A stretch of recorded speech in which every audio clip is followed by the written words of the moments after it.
Ixi, tá a mulher falando inglês aqui.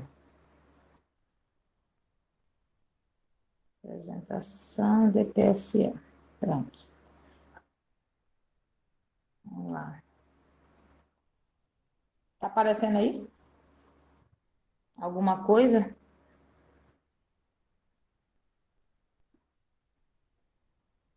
Tá compartilhando alguma coisa aí? Hermes? Não, não tá aparecendo nada, não. Compartilha o que não deve compartilhar e o que deveria compartilhar. Ah, agora vai. Peraí, que agora vai. Ixi, agora o negócio travou aqui, né? Vamos lá.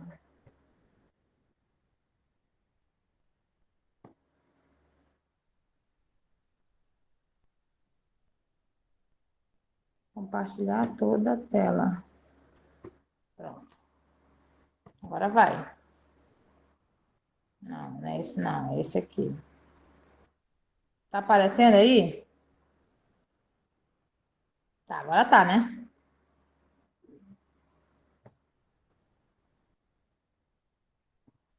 Agora vai. Mais uma vez, boa tarde. Eu vou apresentar agora um pouquinho sobre a proteção social especial. Quem ia apresentar era meu diretor, mas ele. Vocês estão me ouvindo? Estão, né? Mas ele. Oi. Sim, Gabriel, nós estamos ouvindo perfeitamente. Tá. Mas ele precisou ir em outra missão, que foi delegada pela secretária, então ele me jogou esse desafio. Então vamos lá. Proteção social de média e alta complexidade. O que é a PSE? Né? É uma modalidade de atendimento assistencial destinada a famílias e indivíduos que se encontram em situação de risco pessoal e social por abandono, maus tratos, abuso sexual, uso de substâncias psicoativas, cumprimento de medida socioeducativa e outras situações, situação de rua, trabalho infantil, entre outras. Ela envolve um conjunto de serviços que requer um acompanhamento individual e maior flexibilidade nas soluções protetivas, tem estreita relação com o sistema de garantia de direitos, exigindo uma gestão mais complexa e compartilhada com o Poder Judiciário, Ministério Público e com outros órgãos e ações do Executivo. A proteção social especial, ela se divide em média e alta complexidade. A de média complexidade, como eu falei agora há pouco, envolve os serviços de proteção e atendimento especializado a famílias e indivíduos, que é o PAEF, o de abordagem social, a proteção a adolescentes em cumprimento de medida socioeducativa de liberdade assistida e prestação de serviços à comunidade, proteção especial para pessoas com deficiência, idosos e suas famílias, e para pessoas em situação de rua. Já a alta complexidade, ela envolve o acolhimento institucional, são os serviços executados dentro dos abrigos, e aí ele tem a modalidade de república, acolhimento de família acolhedora, proteção em situações de calamidade públicas e de emergências. São todos esses serviços são ofertados dentro da proteção social especial.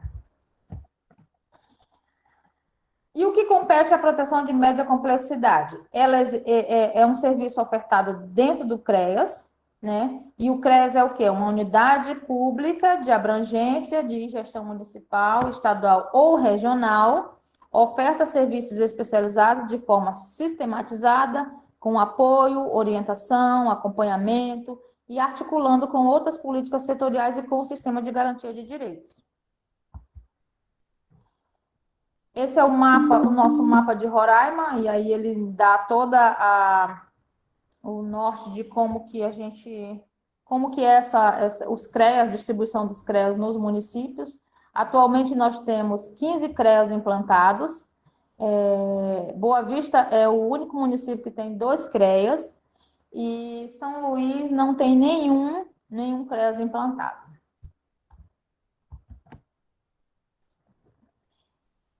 A proteção de alta complexidade, ela abrange os serviços que visam a garantia da proteção integral, como moradia, alimentação, higienização, trabalho protegido, para essas famílias que estão sem referência, em situação de ameaça e que por algum motivo tiveram que ser retirados do núcleo familiar ou comunitário, por negligência, abandono ou outras situações que não vêm a caso agora. Como vocês veem aí no mapa, o serviço de acolhimento em Roraima, ele é um pouco atípico. Por quê? Porque todos estão implantados no município de Boa Vista. E para criança e adolescente, nós temos o abrigo infantil, o abrigo feminino, o abrigo masculino e o condomínio Pedra Pintada, que é municipal. E só atende ao município de Boa Vista. E é somente crianças, não atende adolescentes.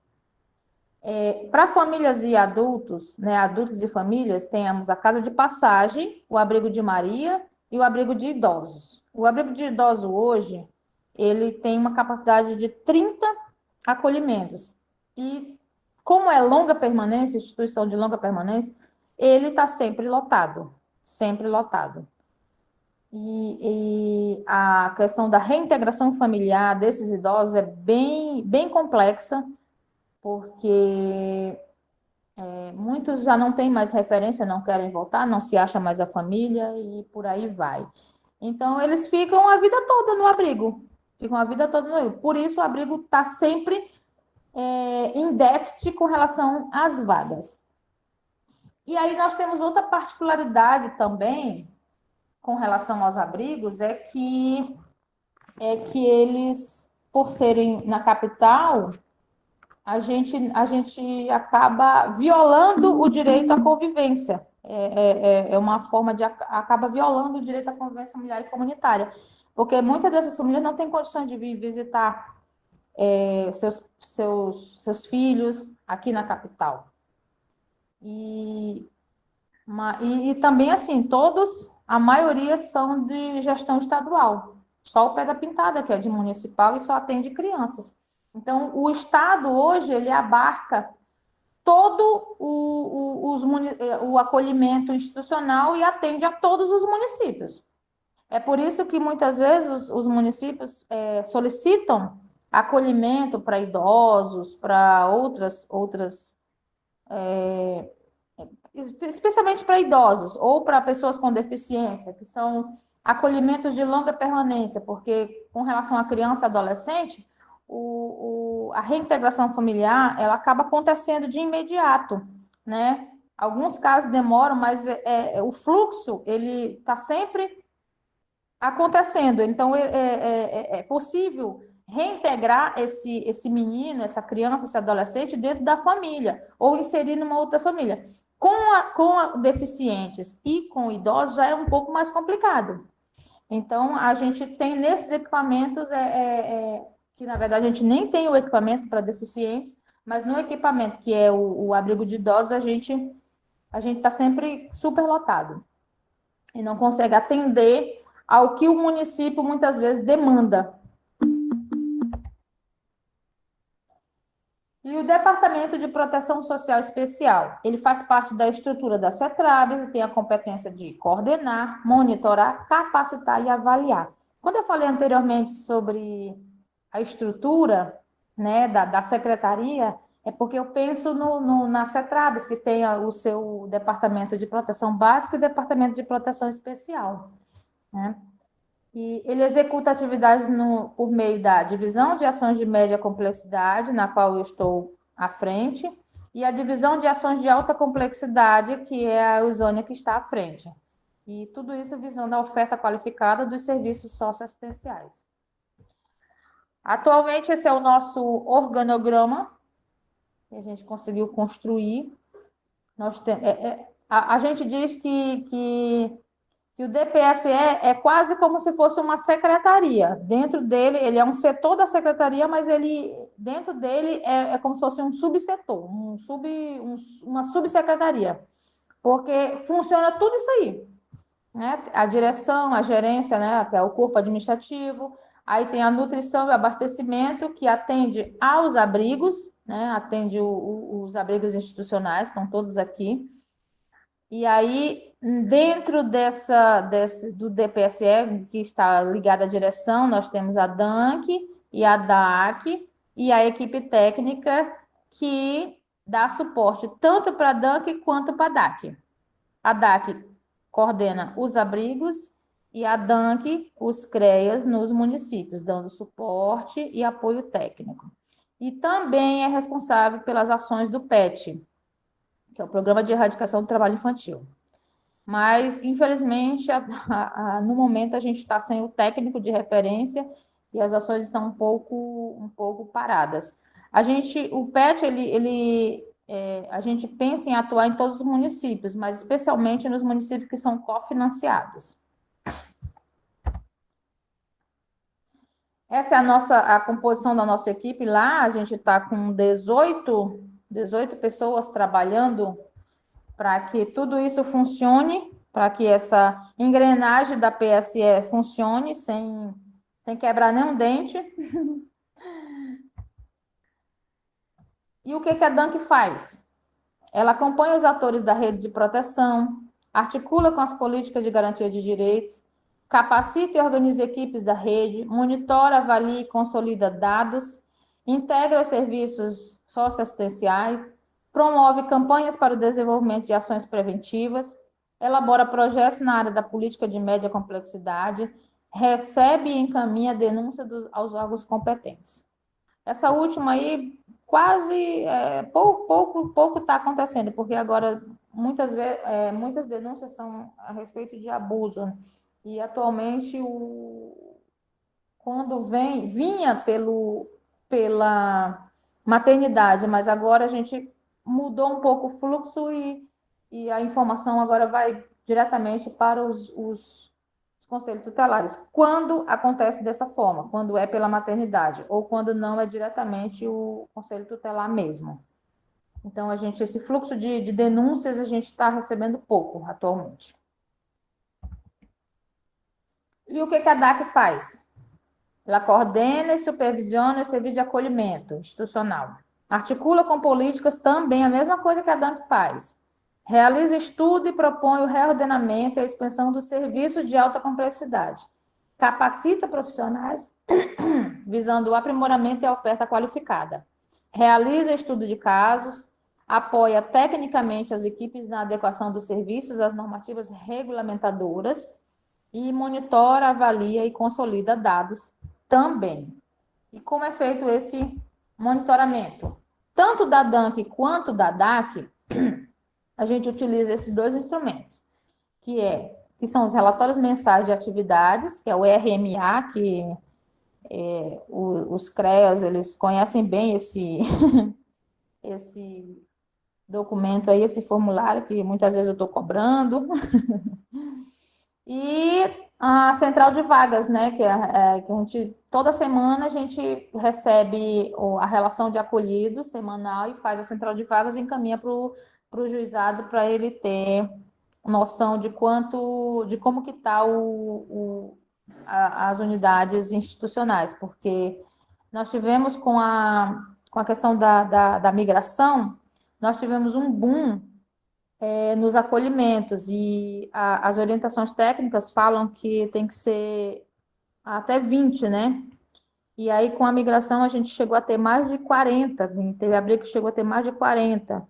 Então, o juizado, ele expediu uma portaria e limitou, ele reduziu, e aí agravou mais ainda por conta da pandemia, porque as unidades, elas não têm espaço suficiente para cumprir com o distanciamento social, quando chega uma acolhida e tem que ter esse quarto de isolamento por um período, né, que é a quarentena, para não ter contato, para não chegar o Covid nas unidades. Então, foi feito toda uma estratégia para que o Covid não chegasse dentro das unidades e acabasse contaminando todo mundo, né?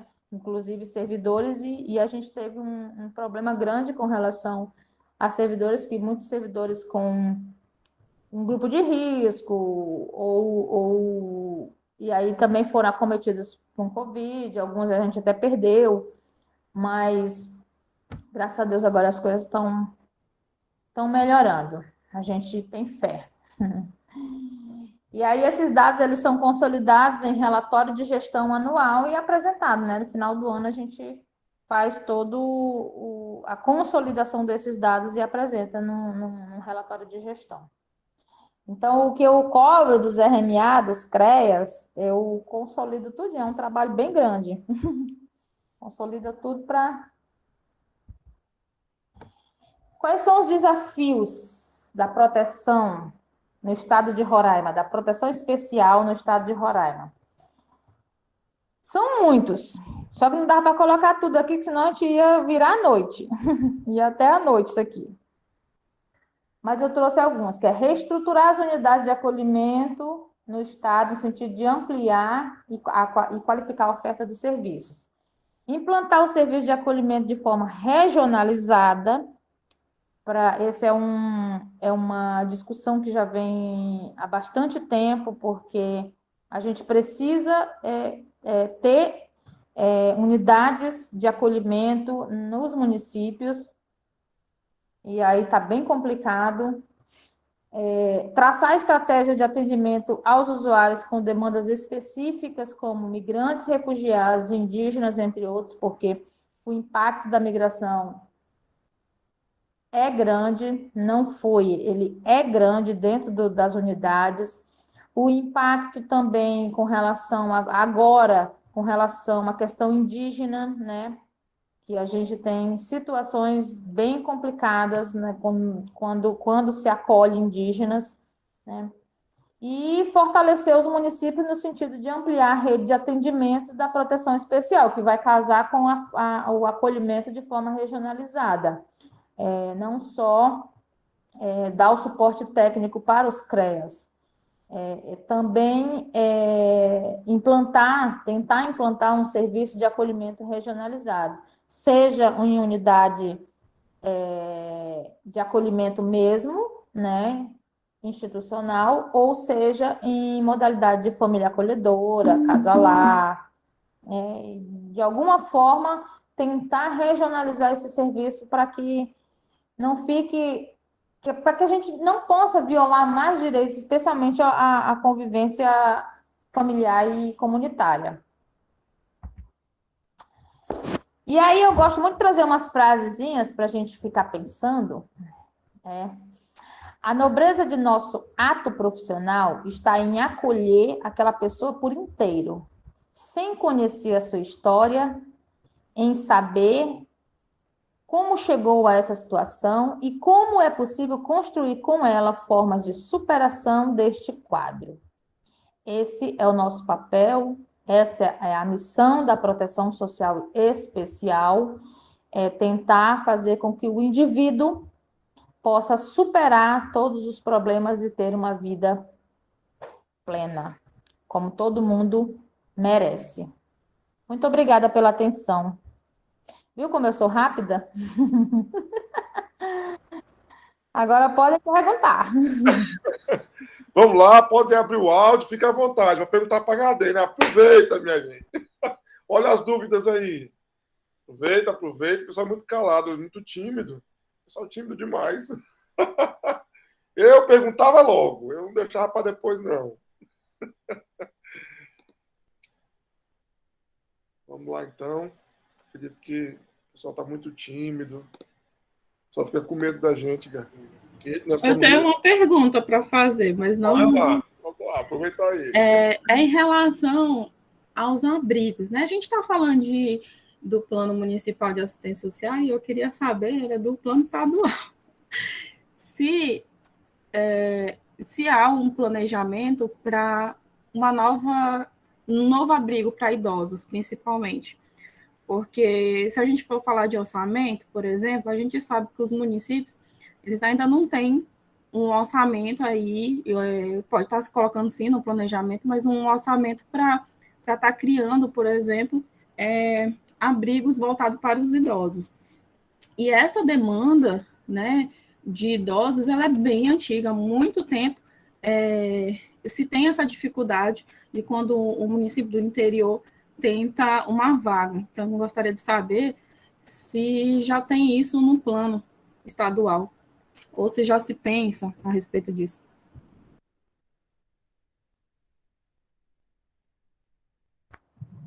Oi. Tá. Bom, eu coloquei aí o plano de assistência da CETRABS, para o Hermes compartilhar aí com vocês, né, disseminar esse plano para subsidiar o plano de vocês, entendeu? Porque nele também tem é importante porque tem as informações, né, tem os planejamentos da Secretaria Gestora Estadual para os municípios, para a implantação, inclusive do Família Acolhedora, né, que é uma coisa que a gente pensa. Mas com relação ao abrigo, a implantação do serviço para idosos, a gente teve uma reunião, o diretor teve uma reunião com a promotora da política do idoso, e, assim, atualmente o Estado ele tá abarcando todo o serviço de acolhimento. E o serviço de acolhimento, todos os serviços, a execução dos serviços, ela é de responsabilidade do município. Por que o Estado hoje ele está carregando essa responsabilidade? Porque os municípios são de pequeno porte, os recursos são escassos, e também, desde a implantação do SUAS, já veio assim. Então, a gente está tentando fazer com que o município, né, consiga consolidar o SUAS dentro do seu território, para que ele possa ter os seus próprios equipamentos. Só que é uma coisa que caminha assim bem devagar mesmo, não tem como você ter de uma hora para outra. A questão que se tem, que inclusive, se eu não me engano, tem uma ação em cima da Prefeitura de Boa Vista, que é para ela construir o seu abrigo de idosos. E aí a gente também acaba, porque o Estado hoje é para atender os municípios. Só que o que acontece? A gente acaba atendendo a maior parte de Boa Vista. Aí, quando vai atender o município, que a demanda nem chega a ser tanta, a gente não tem mais vaga, porque a gente já pegou todos os idosos, vamos dizer assim, todos os idosos de Boa Vista, e não consegue atender os municípios que são de pequeno porte. E Boa Vista hoje é grande porte, é gestão plena, tem condições de ter o seu equipamento. Mas, infelizmente, vai só empurrando com a barriga. E aí, o Estado acaba tendo que assumir essa responsabilidade, porque a gente não vai deixar as pessoas em situação de vulnerabilidade, né, e risco. Então, acaba assumindo e acaba também não atendendo aos municípios, e os municípios ficam na porta batendo e achando que a gente é que não quer atender, mas não, infelizmente não é assim, né? Não é dessa forma, mas pensar no nosso plano de assistência social já está pensado, ele já está contemplado, né? O Família Acolhedora. E outra com relação aos idosos porque no abrigo, em Caracaraí, tem um abrigo de idosos, né? Porém, ele não é regulamentado dentro das normas do SUAS. Então, ele ainda está nesse processo de regulamentação. E é uma coisa também que a gente planejou para a gente dar o apoio, o suporte, para que o abrigo de idosos possa também ser um equipamento que possa atender aos municípios. Pelo menos ao município de Caracaraí. E talvez os circunvizinhos, caso seja possível. Entendeu?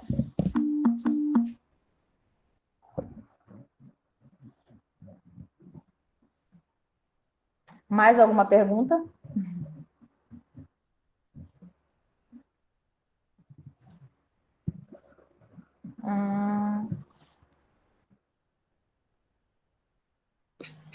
Bom, eu acho que Galera, aproveitou bastante, né? Gardênia, você é incrível. Muito obrigado. Muito obrigado mesmo. Só Deus, como eu falei, para pagar você pela sua disponibilidade, né? O seu amor aos SUS, porque a gente está aqui, eu conheço você, eu sei do seu amor ao sistema de assistência social, o trabalho árduo para fortalecer o SUS, e a gente sabe disso. Muito obrigado por dispor do seu tempo, né? Para fazer os slides e para estar aqui com a gente. Obrigada a vocês. Eu que agradeço mesmo. É um prazer sempre ajudar, colaborar e eu gosto, né? Eu gosto disso. Muito obrigado. Tchau. Vamos interromper aqui a gravação para